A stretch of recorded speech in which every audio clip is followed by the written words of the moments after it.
আসসালামু আলাইকুম। আমরা যখন বিশ্ববিদ্যালয়ে পড়তাম তখন এমনও হতো অনেক ক্ষেত্রে আমরা একাধিক বিশ্ববিদ্যালয়ে চেষ্টা করতাম। কারো কারো ঢাকা বিশ্ববিদ্যালয়ে হতো না, জাহাঙ্গীরনগর বিশ্ববিদ্যালয় হলো, কিন্তু স্বপ্ন থাকলো যে ঢাকা বিশ্ববিদ্যালয়ে পড়বে।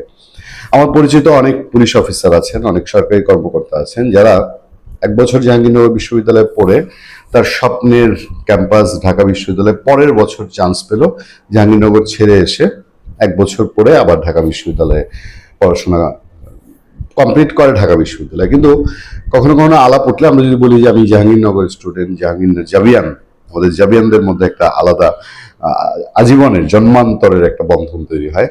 তো তখন ওই ঢাকা বিশ্ববিদ্যালয় থেকে পাশ করা তিনিও বলতেন, আরে আমিও তো জাহাঙ্গীরনগরের স্টুডেন্ট, হ্যাঁ আমিও তো জাহাঙ্গীরনগরের সাবেক স্টুডেন্ট।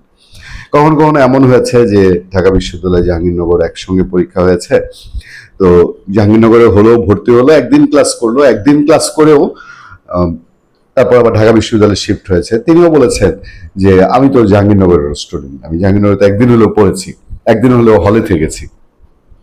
আমাদের অনেক টিচার আমি পেয়েছি, প্রয়াত আমার জাহাঙ্গীরনগর বিশ্ববিদ্যালয়ের শ্রদ্ধেয় শিক্ষক নুর ইসলাম নাজেম, তিনি জাহাঙ্গীরনগরের টিচার ছিলেন, তারপরে ঢাকা বিশ্ববিদ্যালয়ের জিওগ্রাফিতে টিচার হয়েছেন। তিনি অনেক সময় বলতেন যে জাহাঙ্গীরনগর তো আমার প্রাণের ক্যাম্পাস। তো এই যে একদিনের ক্যাম্পাস, এই একদিনের ক্যাম্পাস অনেক সময় আপন হয়। এখন প্রধানমন্ত্রী তারেক রহমান, প্রধানমন্ত্রী তারেক রহমানের ক্ষেত্রে মানুষের অনেকেরই আসলে অজানা ছিল, অনেকে জানতেন না, আমি নিজেও যেমন জানতাম না যে প্রধানমন্ত্রী তারেক রহমান তিনি কবে ঢাকা বিশ্ববিদ্যালয়ে পড়েছেন, কোন সেশনে পড়েছেন, কোন সাবজেক্টে পড়েছেন, এসব সম্পর্কে কোনোই ধারণা ছিল না। ফলে উনি কখন নিজেও এই শপটা করেননি। যেমন ধরেন যে চারদলীয় জোট সরকার 2001 থেকে যখন ক্ষমতায় ছিলেন তখন তো তারেক রহমান প্রধানমন্ত্রী দপ্তরে যেতেন, বা তারেক রহমান অ্যাক্টিভ ছিলেন, রাজনীতিতে অ্যাক্টিভ ছিলেন, কারণ 2001-এর নির্বাচনেও তারেক রহমানের একটা ভূমিকা ছিল, এটা বিএনপি স্বীকার করে। কিন্তু ঢাকা বিশ্ববিদ্যালয় সংক্রান্ত বাংলাদেশের মানুষের স্মৃতিতে তারেক রহমানকে নিয়ে কোনো ঘটনা নেই।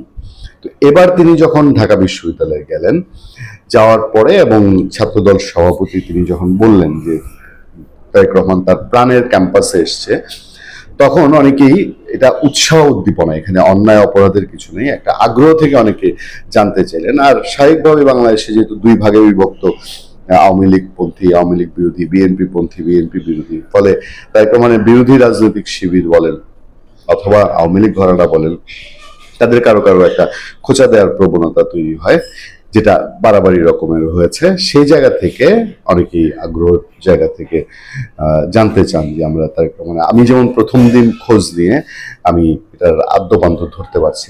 যখন এই আলোচনাটা তুঙ্গে সেই সময় বোধহয় প্রথমে ডক্টর আসিফ নজরুল, অন্তর্বর্তী সরকারের সাবেক উপদেষ্টা, আলোচিত বিতর্কিত মুখ, তিনি ফেসবুক পোস্টে জানালেন যে প্রধানমন্ত্রী তারেক রহমান ঢাকা বিশ্ববিদ্যালয়ের ছাত্র ছিলেন কিনা এ নিয়ে প্রশ্ন তোলা হচ্ছে।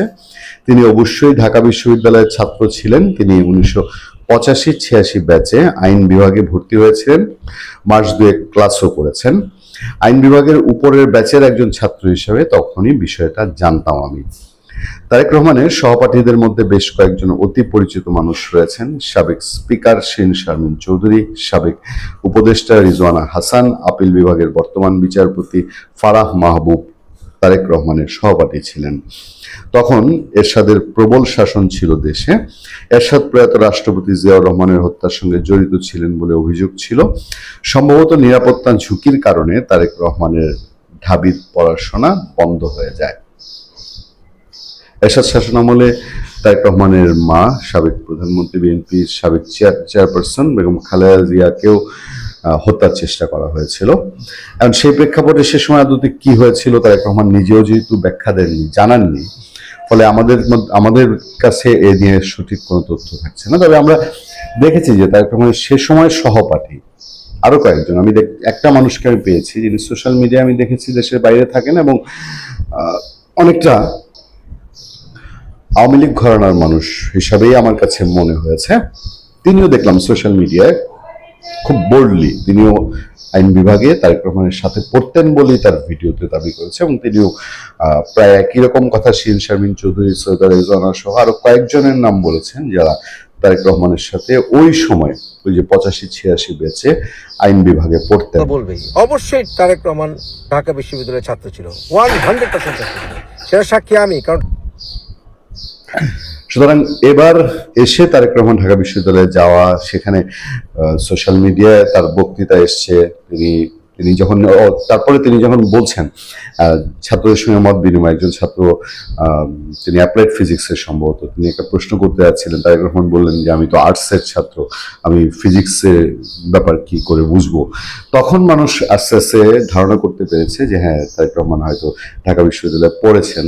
মানুষের আরো উৎসুক দৃষ্টি তখন পড়েছে, মানুষ জানতে চেয়েছে যে তারেক রহমান বেসিক্যালি কোন সাবজেক্টে পড়েছেন, কত সালে পড়েছেন, তার বন্ধু বান্ধব সম্পর্কে মানুষ জানতে চেয়েছে, এবং সেই প্রশ্নগুলোরই তার সহপাঠীরা হয়তো উত্তর দেওয়ার চেষ্টা করেছে। ঢাকা বিশ্ববিদ্যালয় আইন বিভাগে ফার্স্ট ইয়ারের একটা কিছু সময় সেখানে আমার সাথে পড়েছে আইন বিভাগে, এর সাক্ষী তো অনেকে। আরে তো এই পরিস্থিতির মধ্যে ওই যে যেটা বললাম যে ক্যাম্পাসে এ ধরনের ঘটনা ঘটে, এবং তারেক রহমান তারপরে তার পড়াশোনা সম্পর্কে আর বিশদ কিছু এখন পর্যন্ত জানা যায়নি। তিনি পরে আর কোনো পড়াশোনা করেছেন, লন্ডনে থেকেছেন, সেখানেও তিনি আর কোনো পড়াশোনা করেছেন কিনা সেই জিনিসগুলো মানুষের জানার আগ্রহ হওয়াটাও স্বাভাবিক, দেশের প্রধানমন্ত্রী।